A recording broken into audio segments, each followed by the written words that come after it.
My name's Burke. My name's Theo. My name's Matthew. And I am Mr. Perl. One of our questions we want to ask you is what motivates you to get up in the morning? So I have like this weird need to like make art every day. So that kind of helps me get up in the morning, as well as I love teaching art to my students. I think it's really cool that if I get up in the morning and show up to school, there will be kids that are excited to get up in the morning and come to my class. Cool. All right, so our next question is what do you do to get ready for work? So I get up early at like 5:30 in the morning every single day, and I'll roll out of bed, I'll jump in the shower, I'll brush my teeth, because it's very important to take care of your teeth, kids. You don't want cavities, you don't want a root canal. Morning to help her start her day. Our next question is what is your favorite thing to eat for breakfast? Well, my favorite thing to eat for breakfast and what I actually eat for breakfast are two very different things. So typically every morning during the school week, I will eat a protein yogurt with some form of Raisin Bran or concoction of cereals that I'll sprinkle in and kind of mix it up and eat. And then I'll also have my energy drink, which is really good because I need some energy to be teaching my classes. But my favorite breakfast is I love to have a skillet. Skillets are delicious. They got like the crispy hash browns and sausage and ham and bacon, maybe some vegetables, cheese, eggs over easy, a little wheat toast, some jam, all that good stuff. Yum. Sounds good. What do you do before you leave for work? So I do like a lot of things. Like I'll get dressed and I'll sometimes I have to do some art things that I'll do, or I'll just kind of like pack my lunch and just make sure I'm ready for the day. I always check to see if I have my phone, wallet, and my keys and my ID so that I can get into the school building, because I've forgotten before, and then that's not a fun morning. It kind of derails everything. What is your school day like? So I typically get to school pretty early. I'm usually like the first person in the parking lot in the morning, which I really, really enjoy. I'll come into the building, I'll check my mailbox, I'll say some hellos and good mornings to folks that I see throughout the building. And then I'll get up to the art room and just kind of start setting things up. I like to ease into my day. I kind of like the calm and the quiet and like the darkness in the art room in the morning. And then whether it be like clearing a drying rack from printmaking students to kind of make it easier to pass back, or loading or emptying a kiln, just kind of making sure things are set up for my art classes for the day, because we share rooms and sometimes there's a lot of changeover in between classes if another teacher's teaching something different. That seems nice. Our next question is, what do you do when you come home from school? So when I come home from school, I like to relax a little bit. Usually I interact with a lot of people during the day, during my school day. So I do like kind of like 10, 15 minutes of quiet to kind of just decompress and kind of reflect and review and kind of see what went well and maybe what I need to improve on throughout my day at work. So I'll rest and kind of do that. And then it could be a multitude of things. Some days I go straight to work. I have clients and things that I make, whether it be stickers or clothing designs or packing and shipping some orders for various clients or people that purchase things off my website. Or sometimes I have to, do more chores, like maybe take the dog for a walk, or that'll be something once it gets a little warmer out. I like to go for some nice long walks with the dog after school. But a lot of art, a lot of thinking about art, looking at art, making art, packing and shipping art, all kinds of things like that. Cool. What is your favorite dinner? Dinner, I love sushi. Sushi is one of my favorite things in the entire world to eat.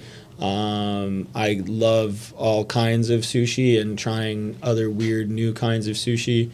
It's very good. A close second favorite dinner would be like chicken parmesan or something like that. But sushi is number one, and it is delicious. If you've never had eel before, I recommend that you try eel. And actually, when I was in middle school, was the first time I had sushi. Eel's really good. You've Yeah. had eel. Yeah, eel is pretty good. What is your evening like?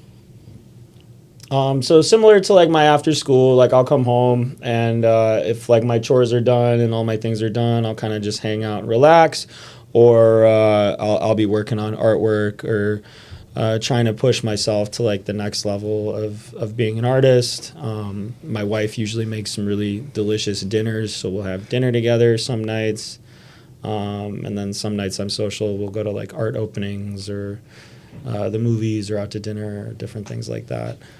Which can also be a lot of fun. Sounds nice. What time do you go to bed? Well, now as I get older, I feel like my bedtime gets earlier and earlier. There was a period of time where I used to stay up really, really late till like 2, 3 in the morning and then get up and teach at like 5, 5:30. I don't do that anymore. I'm not as young as I used to be. So now I go to bed at like, 10, 10:30, 11 o'clock. I'm usually in bed. Yeah. And then for the final question, what's your favorite part of the day if you were to choose out of everything?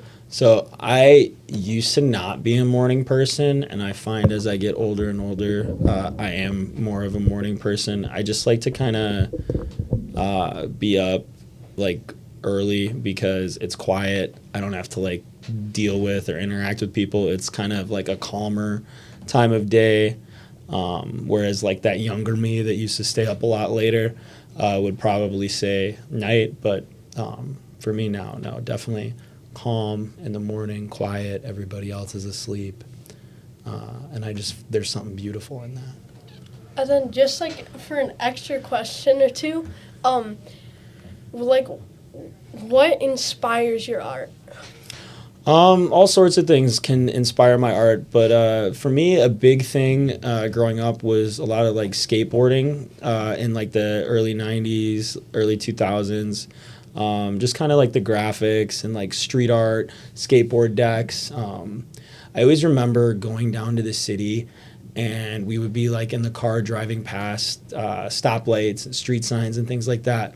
And I was always fascinated by like the stickers and like the things that people would kind of put up to get up out in the world. And there's just like a grittiness and like a beauty to it. And my dad's like so funny because I always tell him, Dad, like the streets are talking to you. You just have to listen. Because he always goes, well, where'd you find out about this thing that's happening? And I was like, well, you look at the signs, you see the things. And you'd be really surprised what the streets are trying to tell you. Just another little anecdote is I was walking my dog at the park the other day, and I'm always looking at like the little street signs or like the little stickers or things that people are putting up. And I saw something that was like out of place on the street sign, so I walked over to it and I grabbed this thing. It was like a little magnet, and it had like all these like little food items on it. And then you flip it over and there was a website. So I like brought it home and like checked out what this website was. It was like Art Barf or something, art.barf. But it was like a way to get like the community engaged in art. So I always think it's cool to like just notice what's happening, and you never know, like you could find something cool. Like I have another one that I found on a street sign. It's like a magnet and it has like a smiley face and it says I heart you. And it's just like this big like magnetic piece that was on a street sign, like kind of out of place. So it's cool if you listen and kind of pay attention to the streets. They might give you something or tell you something. And I believe that will be all right. I think we have one more. What are your like top 2 favorite places or top 3 favorite places to go, like traveling? As for travel, I mean, I love to travel. I travel a ton. I just got my United Airlines like wrapped. I was in the air for 76 hours last year in 2025, which is pretty crazy. I went to a lot of different places last year just because various weddings and bachelor parties and things like that. But it was pretty cool to see that. But I love Japan. Japan is one of my favorite places ever that I've ever traveled to. It's just an incredible place with incredible people, incredible food. They're so far ahead of us, like technologically, and just the art is beautiful, and the way that like little communities of people support each other is amazing. And then Portugal was a place that I was also very recently last year that I went to, and it's just a beautiful place with beautiful food. Once again, such kind, amazing people, and just like a great place to kind of see and experience the world. Cool. Yeah. I think that's it for today. Yep. Awesome, guys. Well, I really appreciate you guys having me out and taking an interest in me and my life, and thank you guys. Or this is Burke. This is Matthew. And this was Theo. Thank you, guys. Have a You're great welcome. day. See ya. You too. Peace.